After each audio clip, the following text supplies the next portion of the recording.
I was quite pleased with it. I probably didn't come up with it first, but it's Lady Bracknell, isn't it? To lose one parent may be regarded as a misfortune, but to lose two looks like carelessness, she said, or words to that effect in Oscar Wilde's rather brilliant Importance of Being Earnest. So I thought to lose one ethics advisor may be regarded as misfortune, but to lose two looks a lot like corruption. And don't take my word for it. Lord Geidt said relatively recently that resignation from the role, which he only took up last year, would be a last resort. That, and I quote, sends a critical signal into the public domain.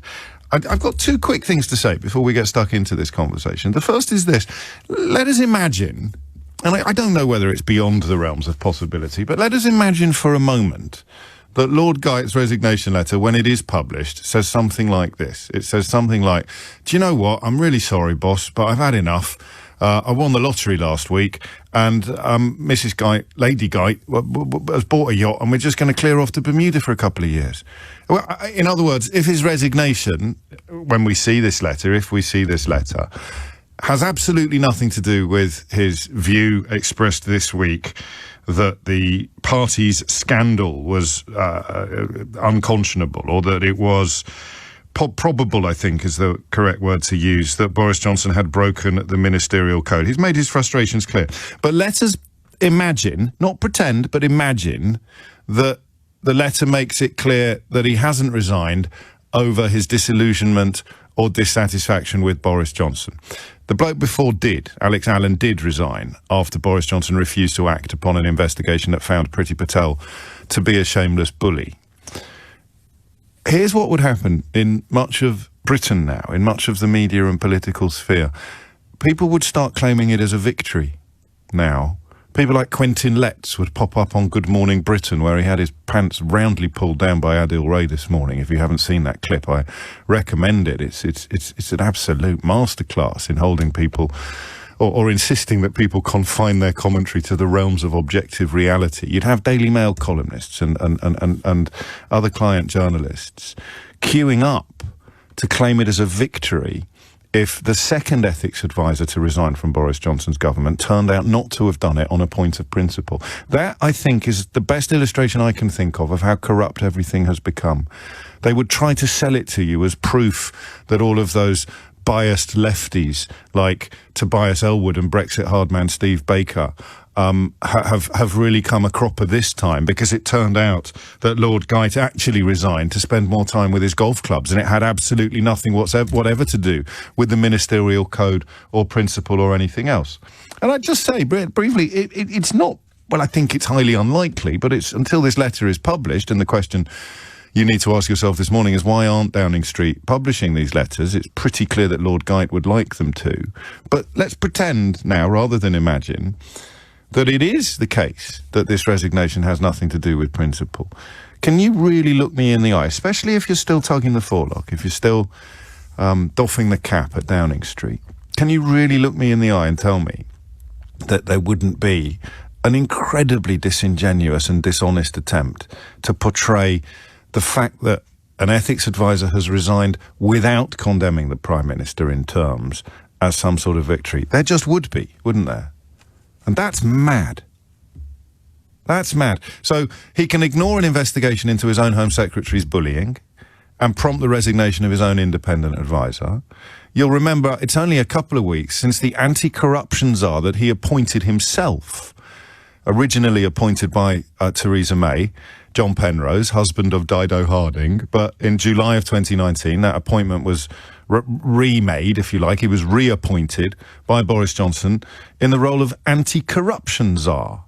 He felt he had to step down from that role just before the no-confidence vote. So in just under 3 years as Prime Minister, Boris Johnson has now lost 2 independent ethics advisors, almost certainly, our little imagination game notwithstanding, almost certainly both on fairly profound points of principle, and his own anti-corruption champion. That's not normal.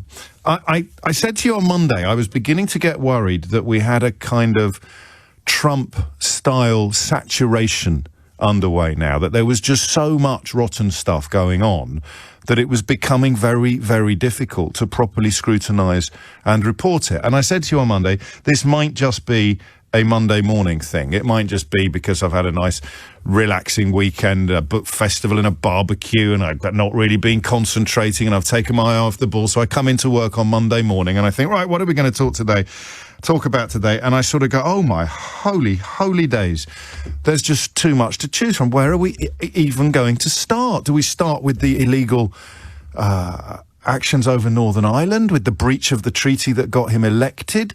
Do we start with these despicable attempts to deport entirely innocent people to the other side of the world while claiming that it's somehow for their own good?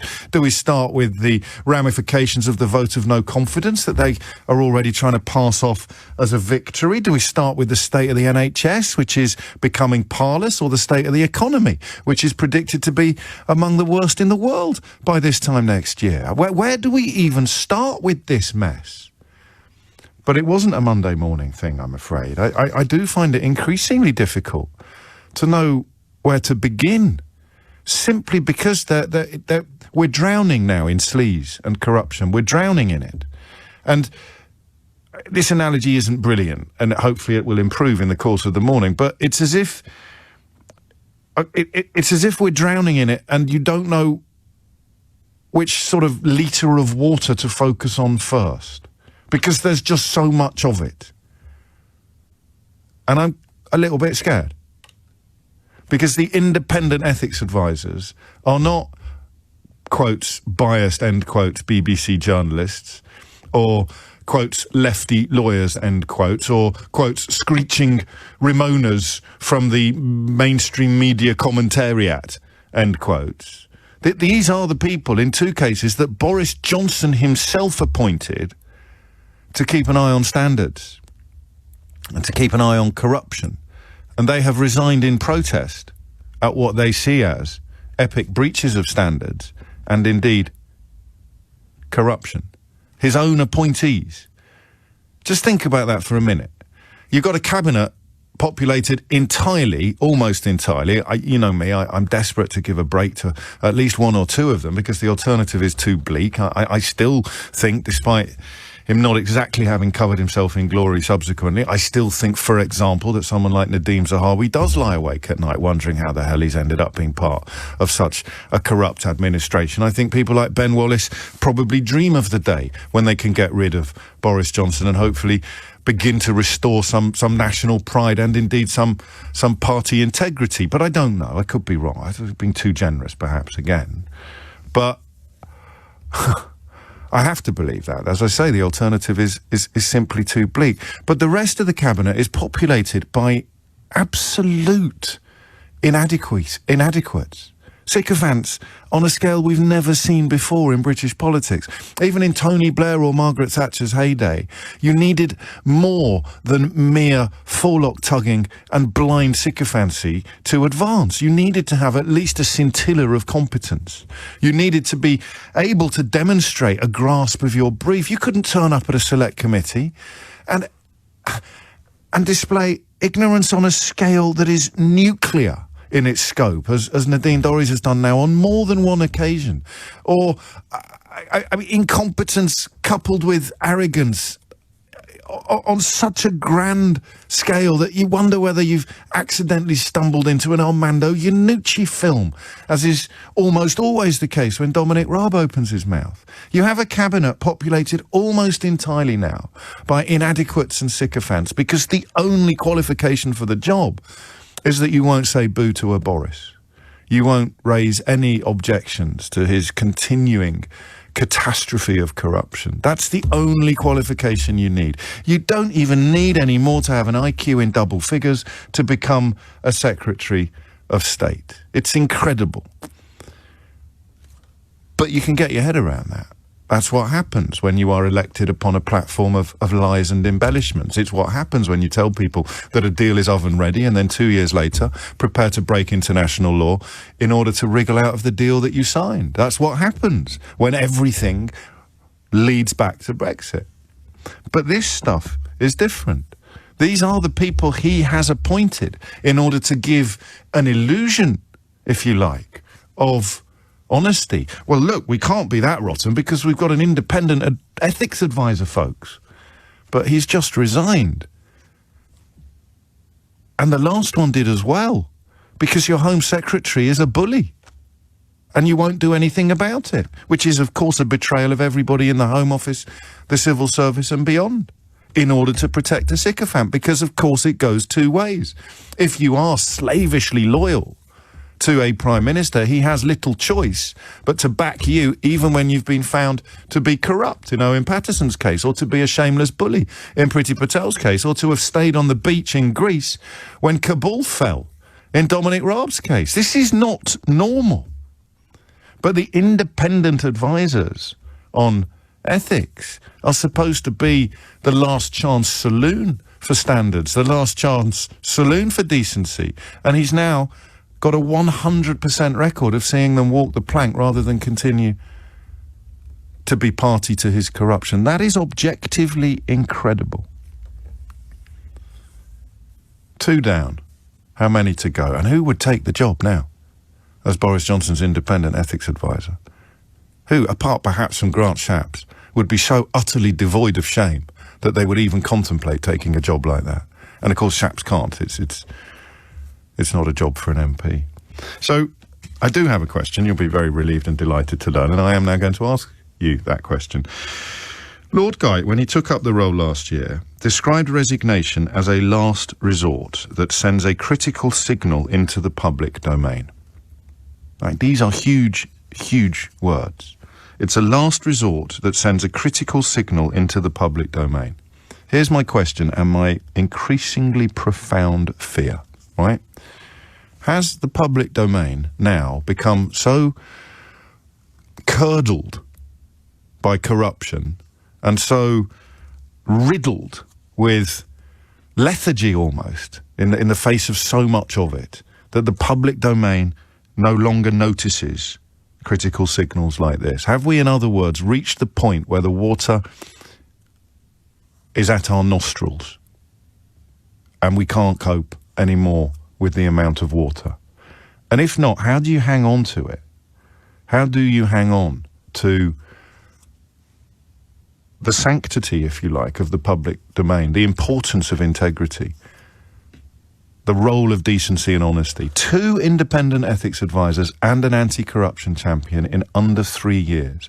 There can be no more telling indication of just how rancid this administration and this Prime Minister have become. Let's be kind. Some of us thought that was the case from the start, but let's just deal with post-July 2019. 2 independent ethics advisors and 1 anti-corruption champion leaving in protest at a Prime Minister essentially breaching their brief, doing the things they are there to guard against. That's incredible. But has the public domain now become so curdled by the sheer scale of these issues and these problems that things which once would have been absolutely epic in both impact and importance have become business as usual? And how can we fight against that? 0345 6060 973. Because in America, politicians who inflate and amplify Donald Trump's blatant lies about the last American election are now getting re-elected. They're coming back round again in primary elections. Lying about an election result has become commonplace at the highest levels of American politics. We're not there yet. How on earth do we put the brakes on this cavalcade of corruption at the very heart of our democracy? And please, don't take my word for it. Take the word of the man Boris Johnson appointed to be an anti-corruption champion, of the man Boris Johnson appointed to be his independent advisor on ethics and standards, after the last one resigned because Boris Johnson did nothing in response to an investigation that found the Home Secretary, Priti Patel, to be a shameless bully. 0345 6060 973. I don't want you to say yes, but I think you might. We have reached a point where it's almost impossible to paddle now in the lake of corruption and sleaze that Boris Johnson has poured all over our heads. But how do you hang on to it? Give me a call, because I think I need your help. I suppose in a way I'm doing that Orwell quote in reverse. How do you stop yourself going mad when it is just so obvious now that our administration is riddled with corruption and sleaze? Orwell's answer was always, you hang on to the truth, even if you are the only one, you will not go mad. Let me show you what sort of 1984 style client journalism looks like. In the Daily Mail today, a writer called Stephen Glover concludes that all of these issues that I've just alluded to may yet be the making of Boris Johnson. So the more sleaze, the more corruption, the more dishonesty, the more resignations on grounds of principle there are, Daily Mail columnists are now reduced to claiming the more likely it becomes that Boris Johnson will somehow prevail. So many enemies like the man he appointed to be his independent ethics advisor, the man he appointed to be his anti-corruption champion. So many battles, yet ironically they could still be the saving of Boris. And I've stopped thinking that these people are bending the knee or doing it for coins. That you have to delude yourself to stay loyal to something so obviously wrong. So I look at America, I don't know whether these Republican politicians who are now seeking Trump's endorsement honestly think that the election was stolen from them or that fraud was committed. Maybe one or two of them do. The rest know it's nonsense, but it's self-interest and survival that prompts them to repeat and amplify Trump's lies. I think it's different here. In the media, at least, these people honestly believe that they're on some sort of mission to save and protect a prime minister whose own ethics advisors and anti-corruption champions can no longer stomach the sight of. It's incredible. Katie's in Bushy. Katie, what made you pick up the phone? Hi, James. Hello. I'm a first-time caller, Welcome. and I've been listening to you for the last few years. Great to speak to you. Thank you. I just had to Likewise. pull my car over and call in as soon as you were doing your introduction. What notes I kind of said to myself are, if he's the one who's appointed them, then who comes next? It's If they stood down, whether they were pushed or they've walked themselves, who then does Boris Johnson get to choose who gets appointed next in their position? Well, they struggled to find anyone when Lord Geidt took the job. Simon Case, but the Cabinet Secretary and Boris Johnson sort of went around the houses, and Geidt was finally persuaded to take up the position, and at which point he said that resignation would send a critical signal into the public domain, that it would be a last resort, and less than a year later, here we are. Yeah. Absolutely. I mean, I was saying to your researcher, it kind of reminds me of the film Titanic, where the character Mr. Esme, he's the one who's, I think he's designed the ship, or he says, oh, this ship can't sink. And Mr. Andrews says, she's made of iron, sir. I assure you she can. And when you see the ship, the water entering the Titanic, Mr. Ismay is literally one of the first on the boats with the women and children to save his own backside, and never mind anyone else. And it just reminds me of that. Maybe Lord Geidt and Mr. Allen, they're people like Mr. Ismay. I don't know if that's fair, because they're not. I mean, well, maybe. But I don't think they would have said that the boat was unsinkable. I think the fact that they both acknowledged. I mean, crikey! I mean, we're now picking over the bones of your rather brilliant analogy. I think what I want to do is nudge it and say. Thank you. What it is, well, where we are now is the boat is sinking, but there is still there are people on board claiming that it's not. And you have Stephen Glover writing in the Daily Mail that the more water that comes aboard, the more likely it could be the saving of Boris Johnson. And you've got the violinists and the celloists playing la-di-da-di-da. Let's not panic here. Let's just put your life jacket on and go to the top deck. Don't panic, people. It's okay. Look, we've got music playing. Listen to that, rather than hearing the screams of people drowning below you. Crikey, you're really going all in on this one, aren't you, Katie? Oh, thank you for the opportunity, James. I love you're your more show than welcome. That's a break. I love your show, and I just wanted to put that little bit of input. I don't know what you said. I don't know if I can help you, James, but I'm going to throw something in there and just see what your listeners think of it and what the response is. Let's do it. No, your company is comfort enough. Thank you, Katie. It is if, indeed, the hull is holed below the waterline, and some people are claiming that it's not holed at all. And it's not enemies of the fleet that are describing the holes in the hull. It's the man appointed to keep an eye out for holes in the hull. I mean, it's incredible. If you've got the man appointed to keep an eye out for holes in the hull, pointing at the holes in the hull, the captain's saying there are no holes in the hull, so the bloke appointed to look out for holes in the hull has resigned. And yet still people on the deck are claiming that this is the best boat they've ever been on and everything's going swimmingly. And Stephen Glover in the Daily Mail is writing about how the more water comes on board, the safer the ship will become. This is not normal. This is the United Kingdom. This is our land. And the captain is currently, I mean, clown is far too kind a word to describe him. Who are you looking for? Munira Mirza, someone's just reminded me, one of the architects of culture war. She walked the plank in disgust at something he did that even I've forgotten. And I keep track of all this stuff for a living. Every single person that he comes into contact with ends up either corrupted or resigning. It's insane, and I don't know how it ends. Do you? 0345 60 60973. Steve's in Fife. Steve, what would you like to say? James, when is somebody in this cabinet going to have 1 ounce,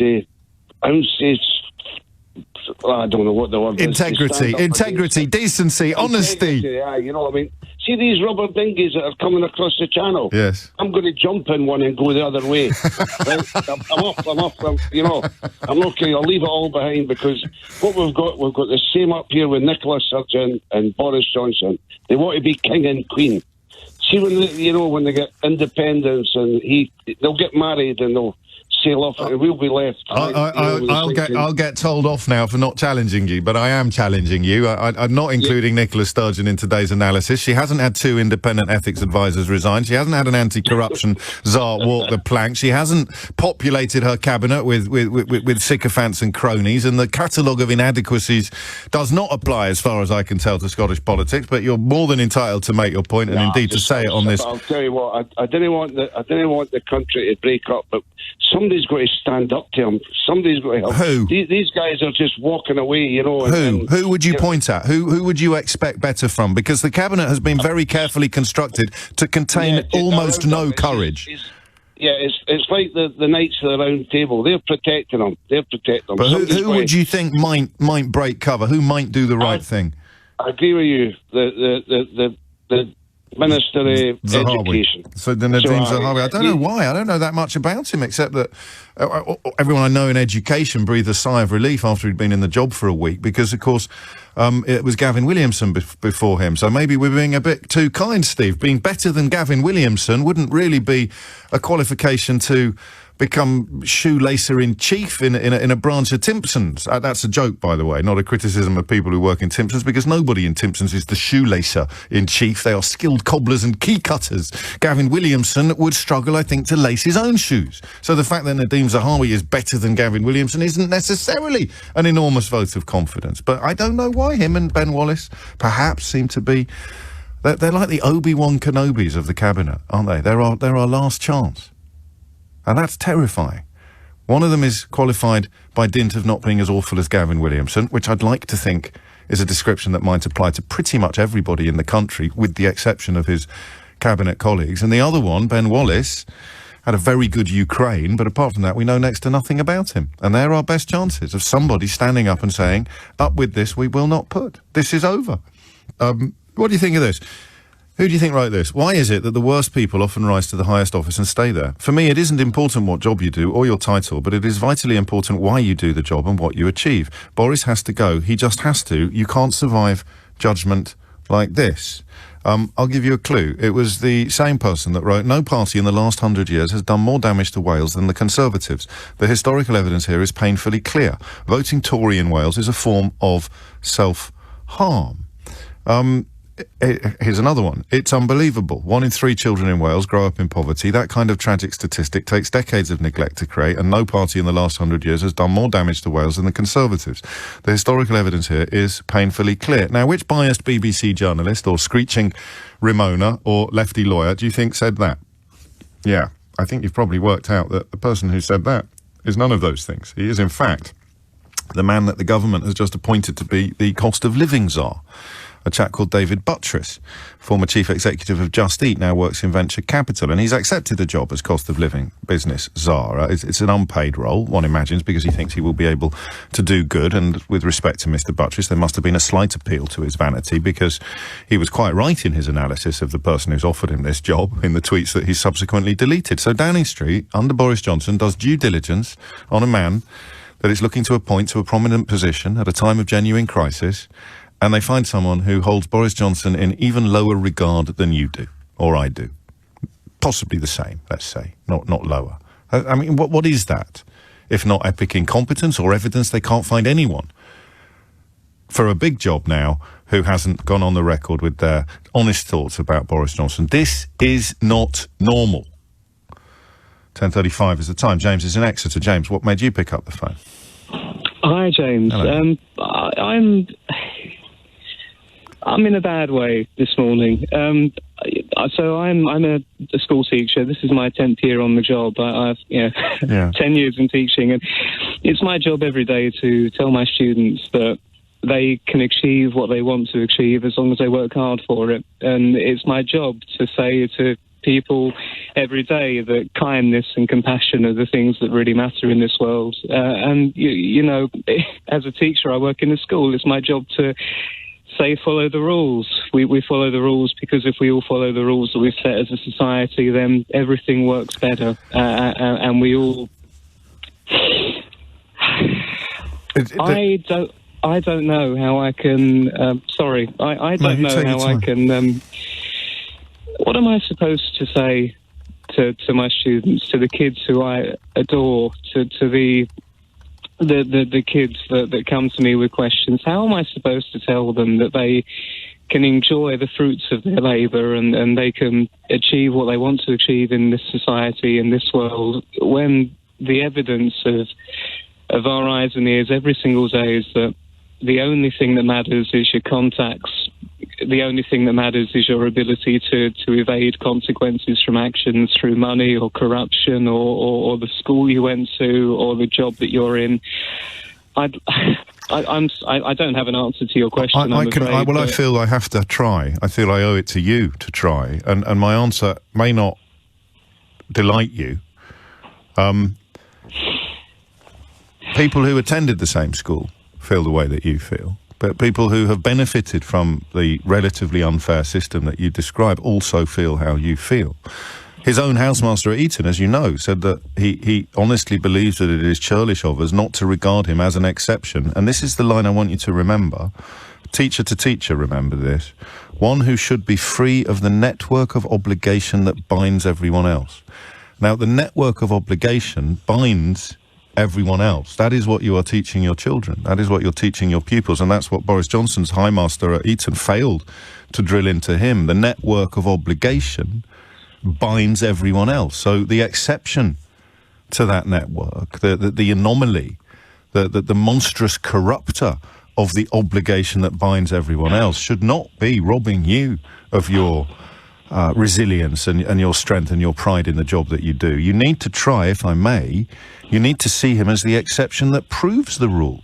Because I'd love to. Because the triumph, don't interrupt me when I'm on a roll. Because you're a teacher. You're a teacher. You should know this. Sit down, James Minor. The triumph of someone as awful as this is actually evidence of how important the network of obligation that binds everyone else is. This is what happens when someone trashes it. And that's why it's so important that you teach these children what you've been teaching them for 10 years and what Boris Johnson's own teachers tried but sadly failed to teach him. I mean, I love that. I believe in that. I hope that's true. I really do. It is. It has to be. I have to. What the problem I face, of course, is that, you know, I've worked in one of the independent schools you're describing as well, by the way, and I've never met a Boris. No, exactly. I've only ever met good people. Yes. I've only ever seen the best in them. But for some reason, somehow, some way, this man who has slipped through or denied himself, the network of obligation you're talking about, he's supported by a network of his own, made up of people from all walks of society who are buoying him up and saying, the front page of the Daily Mail every day, he's right, he's doing the right thing, he made all the right calls. But how do you justify that? How do you take this man who is the exception to the rule? In the case of the Daily Mail, let me tell you again. In the case of the Daily Mail, you have to remember that to get to the top job on the Daily Mail now, it was the last editor was a brief and welcome respite from this madness and delusion. But to get into that top job, you have to be the uber reader. It's not that they sit there cynically stoking the fires of their readers' prejudices and bigotries and fears, most obviously.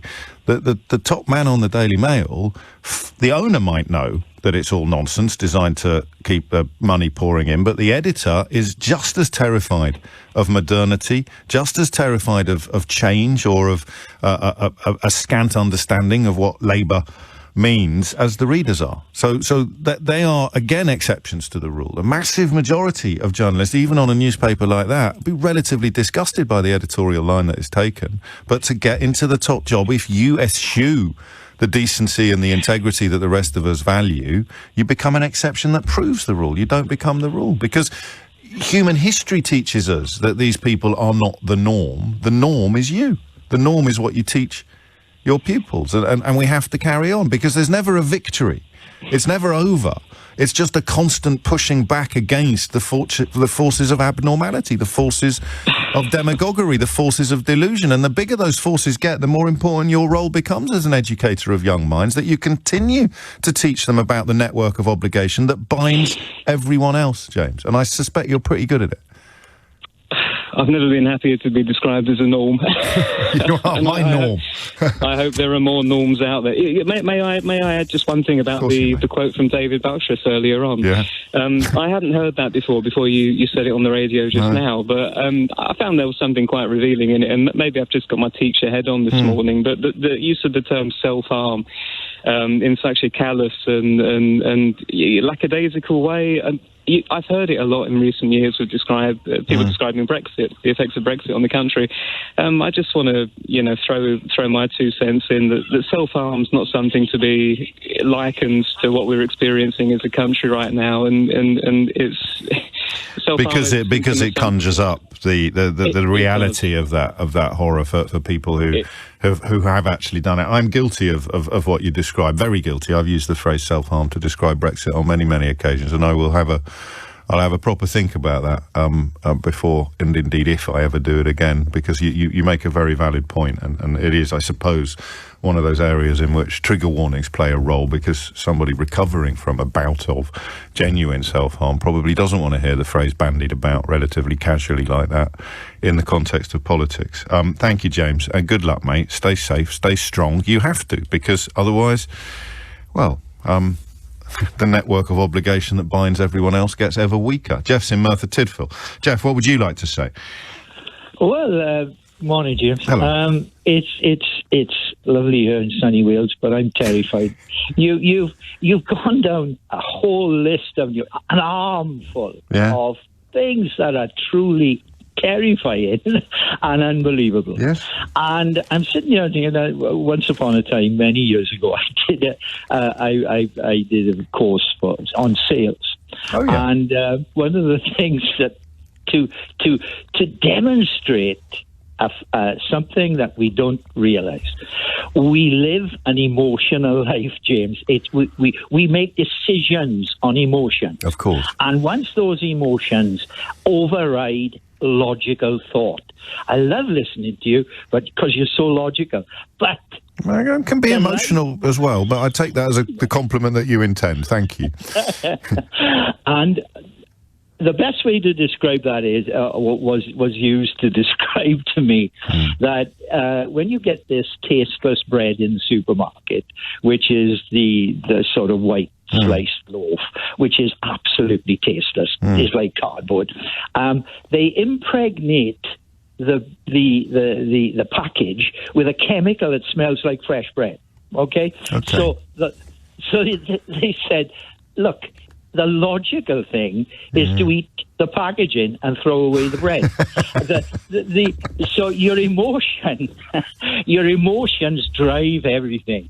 And you've got the Trump effect. Once you emotionally attach yourself to Trump, you'll never let go. And the same thing has occurred. Some people do let go. I know that some people let go because they tell me, but not enough, not many. And so it's pointless then to wonder how high the water has to get before people admit that they're wet. They will never admit that they're wet. They won't acknowledge the existence of water. Or they'll go further, like Stephen Glover in the Daily Mail today, and they'll argue that the higher the water level gets, the more likely it is that Boris Johnson is brilliant, or that Boris Johnson will prevail. That the more holes there are in the hull, the safer the ship becomes. Yes. Good. James, I'm 75. Okay, you've got a life in front of you, right? I have no idea what you're going to face, and I am terrified for you. This is fascism, this is racism, this is all of these things, and they are happening to this country. I cannot believe it. Well, I agree with the last bit. I can't believe it either, although, oddly, I'm a little bit more optimistic than I was at 10 o'clock, partly thanks to you, Jeff, thanks to James, thanks to Katie, thanks to the fellow who's going to jump into one of the dinghies for the return trip to continental Europe, because company is comfort. And, if you can hold on to the truth, even if you are the only one, you will not go mad. And guess what? A programme like this is living proof that you are not the only one. I'm fairly willing to guarantee that however unflattering your theory is on this, the reality will make our current Prime Minister look even worse. Speaking of which, 2 independent ethics advisors and an anti-corruption champion, one of whom, Lord Geit, the most recent resignation, had previously stated that resignation from his role would be a last resort that sends a critical signal into the public domain. Rather reluctantly, and indeed a little pessimistically, I'm asking you this morning whether the public domain has now been sufficiently gaslit and groomed by Boris Johnson, his enablers and the client journalists who continue to cheerlead for him, that this message is not actually a critical signal. That the public domain has been so successfully groomed and gaslit by client journalists and sycophantic political colleagues of Boris Johnson that even an independent ethics advisor resigning as a last resort no longer matters in the way that it should. Let's go to Finland next. Why not? Carl is in Kajaani. Carl, what would you like to say? Good day, James. Hello. You're a legend. I'm all right. Talking of critical signals, so I'm an ex-submariner, and I want to take that wicked analogy earlier of the ship and the Titanic. Katie. Katie on her debut, no less, Carl, on the programme. On the money. But I want to take a little bit further. Go on. Critical signals on a submarine.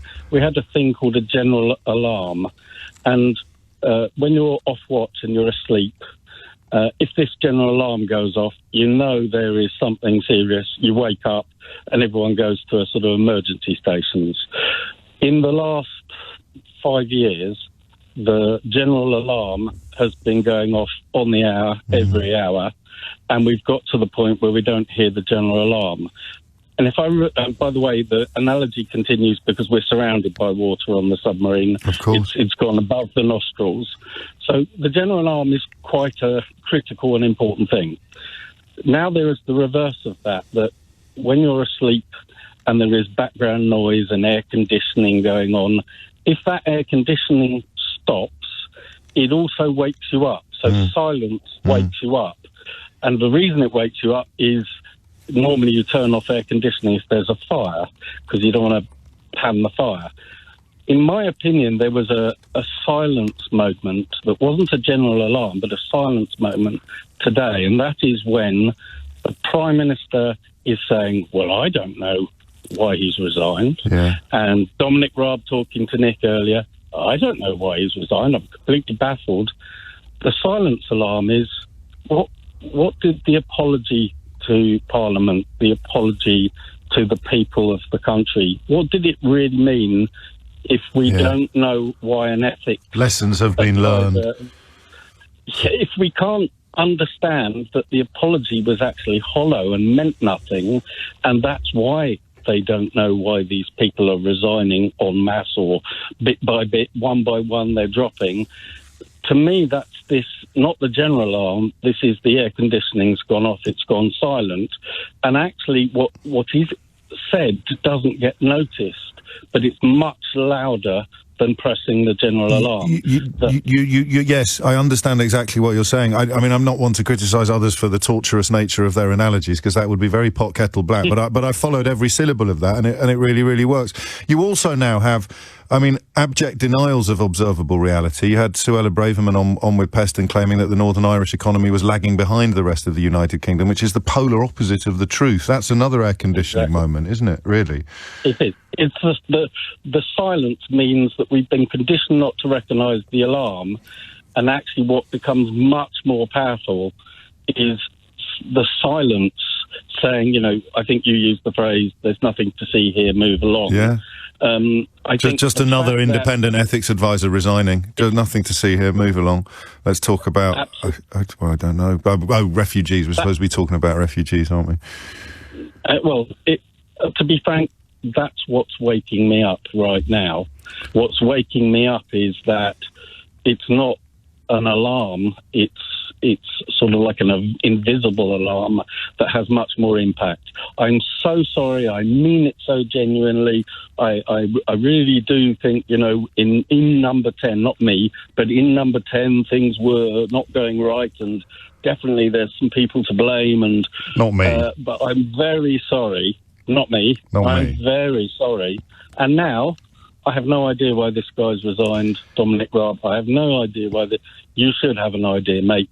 It's pretty damn clear. You make a brilliant point, actually. It is, and one doesn't feel any sympathy for Raab. I think his colours were pretty clear long before Boris Johnson became Prime Minister. But you have that absolute certainty, or that absolute proof, that the closer you get to Boris Johnson, the more corrupted and the more soiled you become, which is why the ones with reputations, or what passes for a reputation still intact, at least in part, generally stay so quiet. You don't often see Gove doing the rounds of the studios claiming that black is white and up is down and positive is negative.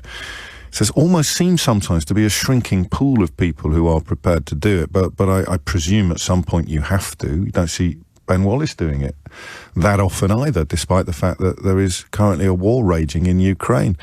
And of course, the sort of Therese Coffeys and the Grant Shapps of this world have long ago ceased to be what you might call honest brokers. And yet on it goes. I mean, it is just nuts. Listen, hey, if you disagree with all of this, you're not just welcome on the programme, you are actively beseeched to come on and tell us why it doesn't matter that 2 independent ethics advisors and an anti-corruption champion have gone, and all the other things that are just proof of what a bang-up job he's doing. You don't have to be quite as crackers as Stephen Glover in the Daily Mail, essentially claiming that the more water comes on board the Titanic, the stronger the Titanic will prove itself to be, which is what he's doing about Boris Johnson today. But I guess, does it just sort of really come, well, it doesn't matter how awful it is, at least he's better than Keir Starmer. Is that where we are now? I mean, okay, true or false? And there's some great suggestions for why that unmonitored phone call between Foreign Secretary Boris Johnson and Russian Foreign Minister Sergei Lavrov never took place. I can tell you that one person has actually got it right. So here's another little game for you. True or false? The Telegraph today publishes an article under the following headline: Britain is in ruins thanks to the failed dogmas of our permanent leftist elite. True or false? The Daily Telegraph's comment pages today carry an article under the headline: Britain is in ruins thanks to the failed dogmas of our permanent leftist elite. And just to make it a little bit more fun, true or false, it's written by a very prominent Brexiter and somewhat overlooked. Well, you tell me. I'll tell you after the news whether that has actually happened or not. And it was, of course, true. There is an article today by the editor of the Sunday Telegraph, writing, I think, in the Daily: Britain is in ruins thanks to the failed dogmas of our permanent leftist elite. That's a prominent Brexiter commenting upon a country that has had a Conservative government for the last 12 years. This isn't normal. You got Stephen Glover in the Daily Mail essentially arguing that the more water is taken on board by the Titanic, Boris Johnson, then the safer and the stronger the Titanic Boris Johnson becomes. You've got Alistair Heath in The Telegraph claiming that Britain is in ruins thanks to the failed dogmas of our permanent leftist elite. This is not normal. This is the stuff of fascism. I really, really hesitate to use that word, but it has to be used occasionally. This is what the path to fascism looks like. And I don't think that we're going to end up there. I really don't. But I didn't think America would either. And now you've got prominent Republican politicians concluding that they can't continue their careers unless they amplify and endorse Donald Trump's. That's twice I've done that now. And it's not deliberate. I'm not doing a ha-ha-ha. I got them mixed up with each other. But Donald Trump's blatant lies about election fraud. It's not normal. 12 years of Tory rule, the Brexit that you campaigned for and dreamt of, and now you're describing our country as being in ruins thanks to the failed dogmas of our permanent leftist elite. This is absolutely crackers. But here we are, contemplating another mad day in Britain where the Prime Minister has lost his second independent ethics advisor in 3 years. And he's a man, Lord Geit, who nearly went over previous issues as well. He was unhappy about things that had happened previous to this. The questions about whether Johnson had breached the ministerial code apparently saw him close to quitting last month. For me, the Owen Paterson thing would have been a bit of a deal breaker. I can't remember whether he was in the job by then or not, but trying essentially to tear up the rule book on parliamentary standards because one of your cronies had broken the rules is, again, the stuff of fascists. What's that? You've broken the rules? Oh, well, we'll change the rules then. Whoa. I mean, that's kind of what happened yesterday. European Court on Human Rights is the body which arbitrates the European Convention upon Human Rights, and they found that you can't deport people to Rwanda unless it's been established that the practice is legal. So we're going to hear them all queuing up to talk about, well, we should leave that then. Don't like the rules, change the rule. It's actually incredible. But here we are. Boris Johnson, of course, issued a humble and sincere apology to Geit in January for withholding messages from the inquiry into the refurbishment of his Downing Street flat. 6 minutes after 11, I'd forgotten about that. So Geit concluded that there hadn't been epic dodginess in the refurbishment of the flat, and then evidence emerged that he hadn't been given by Boris Johnson. Think about that just for a minute. January this year, Boris Johnson apologised to Lord Geit for withholding messages from the inquiry. I can't even remember what the excuse was. Had he lost his phone? Had he accidentally deleted WhatsApp? What was the tissue of nonsense that he served up to the great British public on that occasion? And he was compelled to offer a sincere apology, a humble and sincere apology to Lord Geit for not disclosing messages profoundly pertinent to the ludicrous attempts to refurbish the Downing Street flat to the tune of 80-odd thousand pounds with donors' money. 7 minutes after 11 is the time. Where does it go? I'm not telling you why the phone call was cancelled yet, because we're going to talk to Paul Caruana Galizia later about the latest episode of London Grab, but I'll read you some of the suggestions. George says, did MI5 step in and say, what the hell are you doing, Johnson, you utter fool? Well, George, no, because this involves a trip upon which the Foreign Secretary of the United Kingdom did not take his security detail, which might give you a clue as to what weekend we are talking about. Slightly less generous suggestion here. I'd say that the call didn't happen because Boris Johnson wasn't paid first. If only this was as simple as naked financial gain. If only the corruption that we were contemplating at the heart of British democracy was something as simple as pursuit of pounds. But no, it's not. I don't know what it is, to be honest with you. Steve Bannon, of course, as Julie reminds us, called it flooding the zone with excrement, is the euphemism I will deploy. I don't buy that, actually. I mean, Steve Bannon did do that, and they do that, but I don't think that's what's happening here. I don't think the resignation of Lord Geit is something that Boris Johnson has willed or wished for. It may accidentally flood the zone with excrement, but I don't think it's deliberate. Rwanda probably is. You shouldn't make light of the plight of the people faced with deportation, but you could spend 100 years making light of their plight and not come close to the contempt with which Priti Patel treats them and Boris Johnson treats them. But that is probably not really about actually seeing people transported to Africa against their will. It's much more to do with front pages and headlines. At a time when the NHS is in a parlous state, all manner of areas where a decent Prime Minister would be working tirelessly to improve situations. We haven't even mentioned the cost of living. But here we are. 11:09 is the time. How are you doing, really? Having spoken to James in Exeter, 10 years a teacher, and feeling a degree of despair at the prospect of trying to teach his children that the rules matter, or, to use that phrase that Boris Johnson's own teacher so famously deployed, that the network of obligation that binds everyone else is important. And you have a Prime Minister who clearly holds it in complete contempt. 03456060973 is the number you need. How would you? I mean, listen, I can't promise we won't have a bit of a scrap.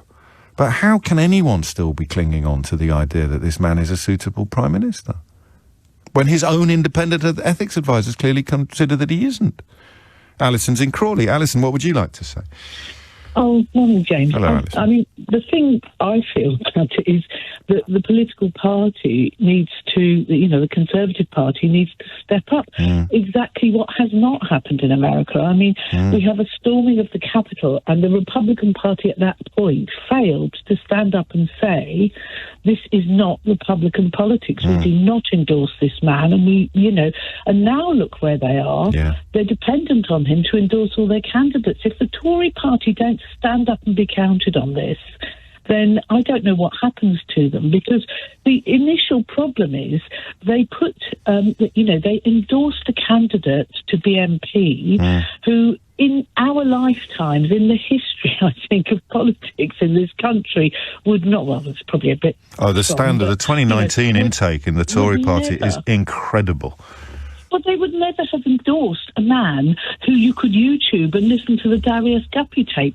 That would be the end of a political career. You would not have got a candidacy for any political party. Are you sure? I mean, because that was a long time ago, and he became Mayor of London. He became... I mean, at what point in British history would that have been a career-ending revelation? I think at any point, no political party would have taken that risk. The idea that you could find someone who was prepared to give the home address of a fellow journalist, so that one of his mates from school could get him beaten up. But is that a mark? I think, isn't that just evidence of Johnson rather than anything bigger? It is, but then how on earth did the Conservative Party ever say, yes, this man's fit to be an MP and represent the Conservative Party?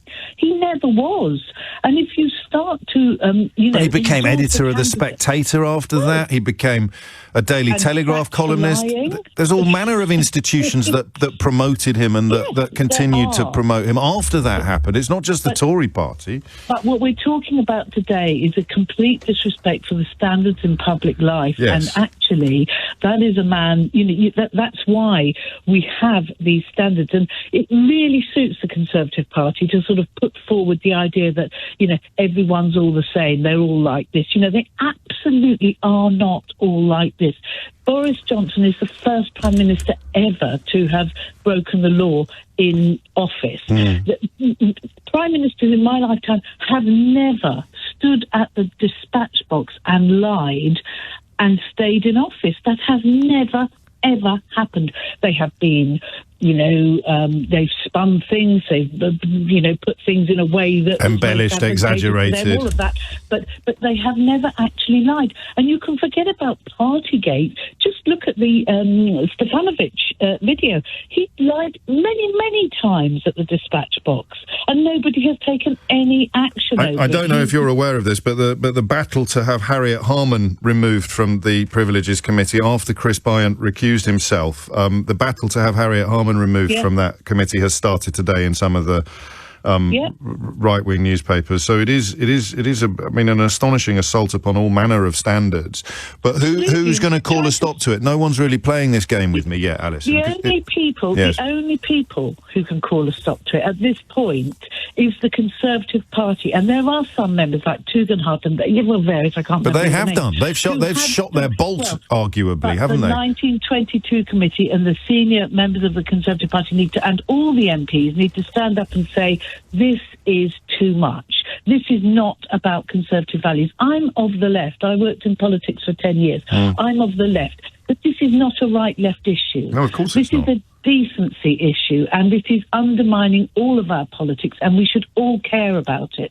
And I believe the Conservative Party is better than this. I do too, and I know that upsets some people when you say that. Because I mean, Nye Bevan wouldn't agree with that analysis, would he? That the Conservative Party is better than this. He considered them to be, I think, lower than vermin was the famous phrase that he used. Or that may be. But do you know what? I think even Nye Bevan probably didn't think they were liars and cheats. Actually, because they weren't. You know, exactly. This is very different, and the idea that, the whole idea, Keir Starmer and Partygate, having a pint of beer, I mean, that's yet to be decided and what have you, and all the rest of it. But that is all about an attempt to say, oh, look, they're all the same. 2 weeks of front pages in the Daily Mail on that one. Two whole weeks of front pages. It is incomparable. Boris Johnson was presiding over a blooming frat house at number 10 during COVID, while people were missing their loved ones' funerals and not being with them at their deathbeds, and he was partying, having set those rules that prevented people, and they're trying to compare it to Keir Starmer having a beer and a pizza after a day of campaigning because they had pre-ordered the pizza or some such. I believe it was a curry, Alison. Facts matter. I believe it was a curry, because then you have that hilarious joke, beer korma or Keir Starmer. You see, it sounds slightly similar. Right. Before you go, you can't have Tugendhat because he's already made his feelings clear. You need someone previously loyal to stand up and say enough is enough. Who would you put your money on? But that's the real anxiety. I don't know who I'd put my money on. What is the matter with them all? I don't know. I do not know. I can tell you that the Paymaster General, Michael Ellis, just said in the House of Commons, the Prime Minister maintains the highest standards in public life and will continue to do so. The party asked you to ignore the evidence of your eyes and ears. It was their final, most terrible command. Do you see what I mean? Because I had forgotten about the apology, the humble and sincere apology that Boris Johnson made to Lord Guy all that time ago in Cheques Notes, January. I never do Cheques Notes because I think it's become quite cliched, but it is quite a funny rhetorical device, isn't it?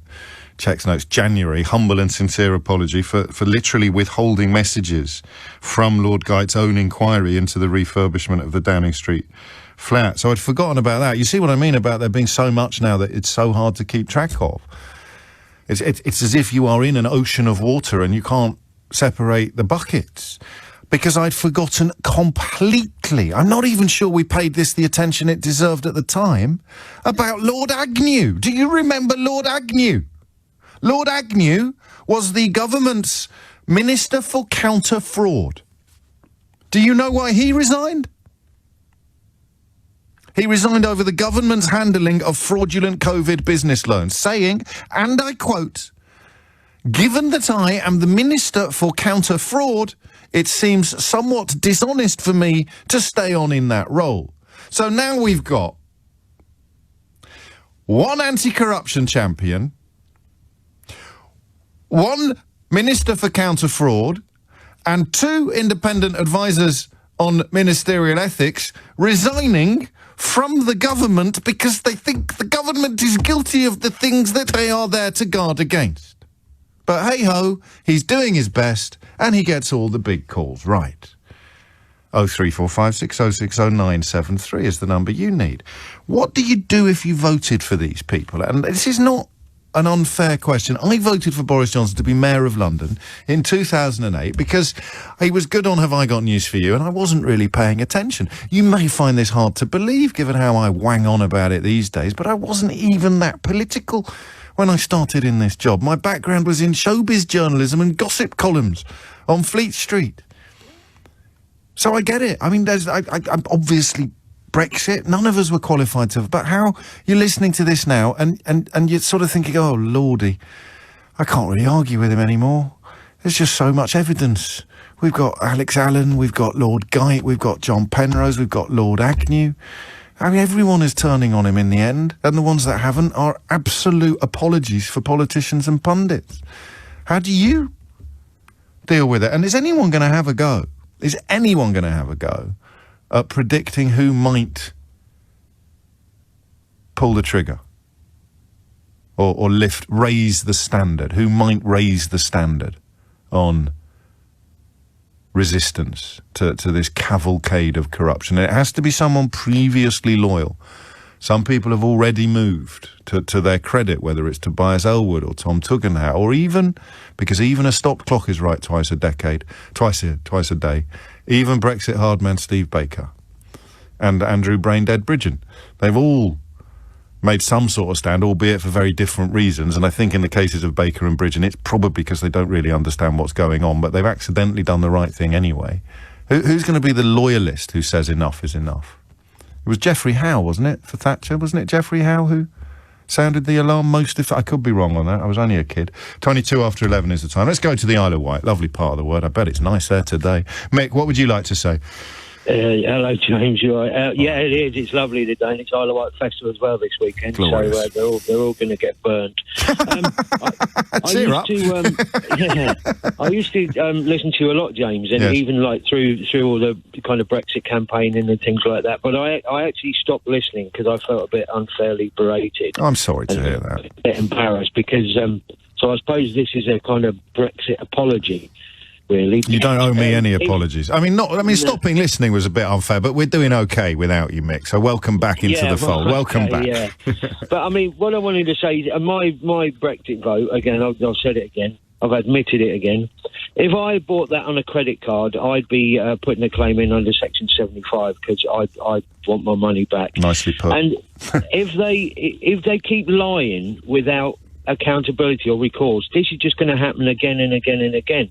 And the lying seems to be a disease, and the affections kind of set all the way, in fact, all the way down to local council, and it'll go further. If these are people running the country, if they seem to be getting away with telling lies and with nothing happening to them at all, no kind of comeback on it.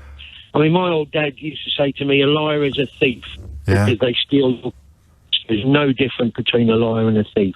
And it just makes me angrier that it's a really powerful point from your old man, that, because it speaks to what James in Exeter was saying as a teacher about not knowing how he can continue to teach standards to children when the most powerful person in the country rides roughshod over them all the time. And it makes me wonder, actually, Mick, about that line about the network of obligations that binds everyone else. We forget perhaps some people are probably bound by that network of obligations, but a little bit reluctantly. It's because we have public decency and it's because we have standards in public life that some people actually behave themselves. We naively think sometimes everybody will behave themselves through choice, but actually some people behave themselves perhaps through necessity, through fear of penalty, fear of punishment. And of course, having a Prime Minister who treats the network of obligation that binds everyone else with contempt, as you suggest, it frees up other people who might be flirting with bad behaviour or flirting with dishonesty or theft. They sort of think, well, hang on a minute, if he's got away with it, do you know what? I think I might have a crack at that myself. Absolutely.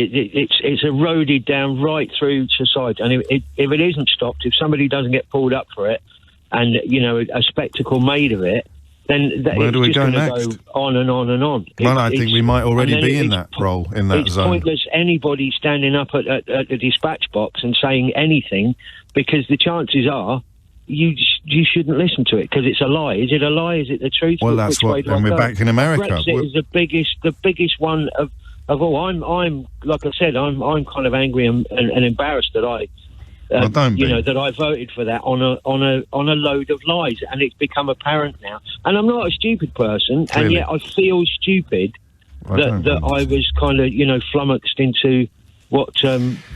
Well, you're not. I tell you what. There's proof that there's proof that you're not stupid, because you are recognising what's happened. I don't think there's any shame or any need to apologise for it. It's not as if you're writing an article for the Daily Telegraph after 12 years of Tory rule, claiming that the country's in ruins because of a leftist elite, Mick. And that's what stupid looks like. And he's the editor of the Sunday Telegraph. So I mean this most sincerely. Give yourself a break, mate. Honestly. Stay safe. You're going to carry on listening now. Have I got you back on board? Yes. God for that. Now that I've got that off my chest and I've actually admitted it, I'm not going as far as admitting for voting for Boris Johnson, but I've got enough off my chest now. One step at a time. Thank you, Mick. I appreciate that. It's coming up to 11:27. He's right, though, isn't he? I mean, what? I'd forgotten that. It's a bit sort of happy-clappy of me to think, well, everybody likes the network of obligation that binds everyone else. But they don't. Some people probably resent it a little bit. Some people resent it a lot. But we all abide by it because the alternative is chaos. Guess who's just sashayed into the studio? Much fitter now. No huffing and puffing. We were worried about you yesterday, Theo, because there's a lot of pollen around as well at the moment. He was just running up Whitehall. It's a slight uphill from Westminster back to the studio. But actually, just to bring you up to date with, or not to bring you up to date, because Lord Geidt, of course, appeared in front of the Public Administration and Constitutional Affairs Select Committee on Tuesday morning, and I was telling you about the fact that he was insisting that he wasn't going to resign, and then he did resign. It's just worth listening to this exchange with John McDonnell from Tuesday morning. There are a few instruments available to an independent advisor, and important to consider what is going to work best in the interest, not of me, but of preserving the integrity of the system and of the code, and in making it work, in advising the Prime Minister on holding ministers, including a Prime Minister, publicly to account. So again, I haven't given you a direct answer, but I don't think there was ever a single direct proposition in my own mind. I'm going to take that answer as at least it was on the agenda. We've mentioned before in evidence that it's always on the agenda as an available remedy to a particular problem, and one that my predecessor indeed exercised in November. Now, it didn't sound there like Lord Geidt had any intention of resigning. Are you sure? I don't know if I like it when we disagree on that. It sounded to me like a man trying very, very hard to sound like a man who had no intention of resigning. He was talking, of course, in the past tense, yes. and that I'd was forgotten, the question. I'd forgotten about the humble and sincere apology over the messages that were never given to him during the inquiry into the flat refurbishment. So he's got, a grievance established already in HR terms. But we still don't know why he has resigned. Now, Michael Ellis, he's the Cabinet Office Minister who's usually dispatched, he's a lawyer by trade, he's usually dispatched to the House of Commons to answer difficult, urgent questions. This time it came from Angela Rayner's deputy on the Labour front bench, Fleur Anderson. Michael Ellis promised that we would have the exchange of letters very shortly. The members of this House will recognise that Lord Geidt has demonstrated diligence and thoughtfulness in the way he has discharged his role over the course of the past year. We have benefited hugely from this service. Now, the Prime Minister will be issuing a letter, Mr. Speaker, in relation to Lord Geidt's announcement. Both Lord Geidt's letter and the Prime Minister's reply will be deposited in the House shortly. Now, what has happened is that it appears the government has delayed publishing the letter until, of course, that urgent question of finish, and there's a business statement in the House where MPs can ask anything, so that they are not scrutinised by MPs in Parliament. You'll particularly like this answer to a question from the SNP's Carol Monaghan. Is there any point in appointing a new ethics advisor for a Prime Minister with no ethics? Well, of course, the Prime Minister maintains the highest standards in public life and will continue to do so. And despite all of the scurrilous suggestions otherwise, she's given no evidence to indicate in what way she's referring to a lack of ethics. That was Michael Ellis they're referring to. Pathetic, so we still don't have... And the lack of ethics, you could say it was the thing that he offered a sincere and humble apology to the independent advisor that's just resigned would be evidence of a lack of ethics, or it could be the resignation of the previous independent advisor after he failed to act upon a report that found Priti Patel to be a shameless bully. That could be evidence of the lack of ethics, or it could be the fact that their anti-fraud minister resigned over all the COVID fraud that could be pointed out as a lack of ethics. And we've forgotten one. I mean, amazingly, we've got 4 on our list now of significant resignations from the political sphere. We're not including the backroom staff like Munira Mirza or even Dominic Cummings. Good God. His own brother, Joe Johnson, you'll remember, resigned after saying that he had wrestled with the tension between family loyalty and the national interest, but having come down on the side of the national interest, he resigned from the Parliamentary Conservative Party. I don't want to be rude about the fella, but he'd still accepted a seat in the House of Lords, though, which doesn't exactly speak of a cringing or a crying conscience, but the list is almost endless. Will we ever see this letter, Theo? Well, we're told we're going to receive it very shortly. What does that mean? I was told it was initially... Do you think they're waiting for Mystery Hour? Do you think they're waiting for Mystery Hour to start in the hope that I won't read it out on the radio? So we were told it was going to be 10:30, then it became imminently, then it became 11:15. Now it's looking like, well, it's going to be sometime around, if we're lucky, just before Mystery Hour, but we still don't have the letter. And of course there is this that's it. It is actually farcical, and I'm sorry to go on about this, but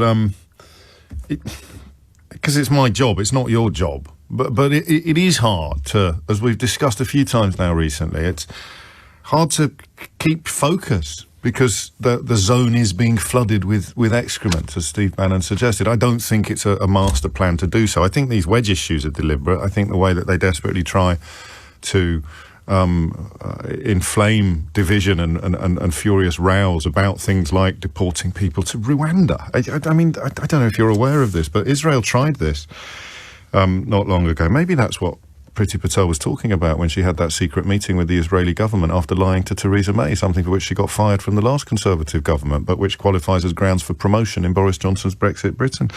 But Israel actually had a go at this for about 5 years with a third safe country programme, sending people to either Rwanda or Ethiopia. Guess why it failed? Lack of setbacks, lack of cooperation from the people who were deported, and media reports that ultimately led to Rwanda and Ethiopia pulling out. It was Netanyahu's government who bowed to public pressure to end the presence of an estimated 50,000 Africans who had come mainly from Eritrea and Sudan. They weren't even recognised as asylum seekers, so it wasn't even as cruel and callous as Priti Patel's scheme, but it also failed miserably. That's the only precedent I can find, really, for the plan. But hey ho. 11:37 is the time. We should take a moment now to reflect upon the anniversary today, the 6th anniversary of the murder of Joe Cox. You may have overlooked this. And it is particularly poignant, isn't it, given that disgusting poster of Nigel Farage's, the Breaking Point one, which essentially started the ball rolling for the sort of vile anti-refugee sentiment that is currently culminating in attempts to deport people who've done absolutely nothing wrong, by the way, except get here in the same way that Priti Patel's parents got here, or Nadeem Zahawi and his parents got here. The laws may have changed, but they've been changed by the people seeking to deport them. It has a particular poignance that the 6th anniversary has fallen in the middle, or that the anniversary has fallen in the middle of the culmination of what started that morning when Nigel Farage unveiled that disgusting poster with the very distinct, and you have to presume deliberate, echoes of Nazi propaganda. And shortly afterwards, Joe Cox was assassinated by a white supremacist terrorist. So a particularly timely moment, perhaps, to reflect upon her and her legacy. You'll remember the phrase that has come in many ways to embody her ideology and her life: we are far more united and have far more in common than that which divides us. The belief that a more equal world is possible at the heart of her politics, and of course at the heart of her party's politics. I'd refer you also, actually, to her sister Kim Leadbitter, who now sits in her seat in the House of Commons, and who was one of my favourite guests on Full Disclosure. If you haven't listened to that episode, it's rather special and perhaps a nice way to remind yourself of Jo Cox's life and legacy. The 6th anniversary today of her murder. 11:39 is the time. You're listening to James O'Brien on LBC. I don't know, do we add Michael Gove to the list? Lewis in Putney suggests we should, because, of course, when he stepped down from Boris Johnson's first attempt to become Prime Minister, Michael Gove said he wasn't fit to lead the country. But he's since reverse-ferreted on that, Lewis, so I don't know whether he gets to sit alongside Alex Allen and Lord Geit and John Penrose and Lord Agnew and his own brother Joe Johnson as people who have essentially given up their own political careers in order to call out the corruption of Boris Johnson and or his government. So Gove, no, I don't think Gove gets it, because he reversed on that one, and currently, of course, sits in the cabinet as the Minister for Levelling Up, I think. Peter's in Loch Lomond, back to Scotland. Peter, what would you like to say? I'm not actually in Loch Lomond, James. I'm on the side of it, if you know what I mean. Okay, that's a very good point. Thank you, you pedant. I'll push you in it if you carry on like that. Well, I'll reverse it by saying that I wish there was a voice of yours coming out of Scotland, and there isn't, and that's why I listen to you on the mornings rather than the BBC programmes, because they won't do this. There was a storm of protest last week after Scotland announced that there was going to be a new referendum in Scotland. There were howls of indignation, orchestrated indignation from the assembled unionist press and unionist social media outlets. How could anyone blame Scotland for not wanting to get out of this mess? We've got you quoted Orwell in passing earlier, and I found another Orwell quote that fits it so well. It's a short one. In the end, the party would announce that 2 and 2 made 5. And you would have to believe it. It was inevitable that they should make that claim sooner or later. The logic of their position demanded it, not merely the validity of experience, but the very existence of external reality was tacitly denied by their philosophy. We're there, aren't we? And we're not being like snowflakes or being unduly scaremongering. We're there. I mean, they are literally claiming the polar opposite of what we can see to be true.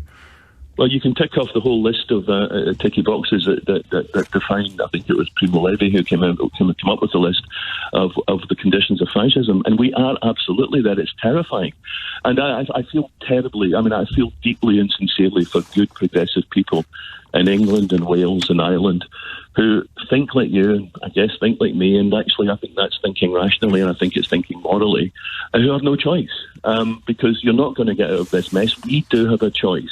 And that's why we will choose, I hope, please God, please God, please God, we can actually say there is another way. And perhaps the example of Scotland can give courage and hope to others. Well, you mentioned that. We may be having a conversation about Wales in the not-too-distant future for a couple of reasons that you've just nudged us into. And fair play to you. I mean, we did a big phone-in, I'm sure you heard it yesterday, on the issue that you raised. You know that my comeback, which is pretty weak and certainly not something I'm 100% subscribing to, is that if you were opposed to the breakup of Britain, which is one way of phrasing it, or Scottish independence, which is a different way of phrasing it, then you might argue, I think with some relevance and resonance, that you shouldn't let one man, Johnson, bring about what you describe. But if you wanted it already, then you're absolutely right to describe his every utterance and misstep as grist to the mill of Scottish independence. And you know, we said at the time, or shortly afterwards, but with the Brexit vote, that it was highly likely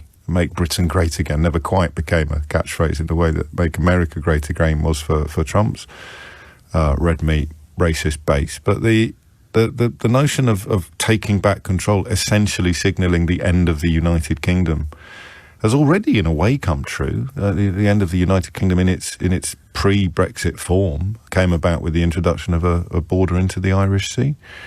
Scotland next? I don't know. We will no doubt be talking about it again. Theo Ashwood is here, which I presume means that the postman has been. Yes, the postman has been. We now have the letter from Lord Geit to Boris Johnson from yesterday, setting out the reasons for his resignation. He says in that letter, James, that despite the Sue Gray report and, as you discussed, the miscommunication between his office and Number 10, which, as he put it, somehow gave the implication that he was responsible for the Prime Minister not being aware of his concerns. He said that left a very small margin, and those were his words, between the decision not to resign and resigning. Obviously, he sided with not resigning in the aftermath of the Sue Gray report. However, he then goes on to expand, in part, not completely, his reasons for resigning, saying that this week he was asked to... I'm going to interrupt you a bit, because he said, I believed that it was possible to continue credibly as independent advisor, albeit by a very small margin, which takes us back to that clip you played earlier, because that was a man really on the dancing on a very small margin, which I think we both sort of agreed at, although I thought it was perhaps evidence he was about to fall off it, and you thought it was evidence he was determined to stay on it. Yes. And now he goes on to say that he has crossed over that very small margin, but not because of the Sue Gray report, but because, as he put it, he was tasked with offering a view about the government's intention to consider measures which risk a deliberate and purposeful breach of the ministerial code. Lord Geidt goes on to say, this request has placed me in an impossible and odious position. Again, I'm going to pause you there. This is the Prime Minister's independent advisor on ethics describing the Prime Minister as putting him in an impossible and odious position, and these people choose their words with great care. And he goes on to say, my informal response on Monday was that you and other ministers should justify openly your position vis-à-vis the code in such circumstances.